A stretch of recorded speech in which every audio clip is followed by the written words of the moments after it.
ஏதாவது பண்ணோமா? ஒன்னே ஒன்று பண்ணோம். ஐயா எனக்கு எதுவும் தெரியாது, எதுவும் தெரியாது. ஓரமாக உட்காந்து எங்கேயாவது கோவிலில் போய், இப்போ நீங்கள் உட்காந்துருக்கீங்க, எங்கேயாவது போய் ஓரமாக உட்காந்து ஆறுமுகம் ஆறுமுகம் ஆறுமுகம் ஆறுமுகம் ஆறுமுகம் ஆறுமுகம் என்று பூதி ஆகமணி மாதவர்கள் பாதமலர் சூடும் அடியார்கள் பதமே துணையர் என்று நாளும். ஒன்றும் இல்லை, நேற்று எனக்கு தெரிஞ்சதெல்லாம் ஒன்னே ஒன்றுதாயா. நேற்று நிறைய உபூதியை வைப்பேன். எங்கள் வீட்டு ஷெல்ஃபில் ஒரு முருகன் படம் இருக்கும், படம் இருக்குது, ஒரு 2 விளக்கு இருக்குது. அதை தாண்டி எனக்கு பெரிய வசதி எல்லாம் கிடையாது. தினமும் காலையில் எந்திரிப்பேன். நீ இருக்கியா இல்லையா, என் பேச்சை கேட்குறியா கேட்கலையான்னு தெரியாது.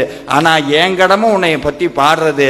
அப்போ மனசுக்குள்ளே நம்ம சொல்லுவோம், கற்பனை என்றாலும் கச்சிலை என்றாலும் கந்தனே உன்னை மறவே, உன்னை நான் மறக்கவே மாட்டேன். முருகன் நீங்க கிளம்பி வெளியே போவீங்க, முருகன் அங்கிருந்து சொல்லுவார், உன்னையும் நான் மறக்கவே மாட்டேன். நமக்கு முன்னாடி வேலும் மயிலும் போகும்.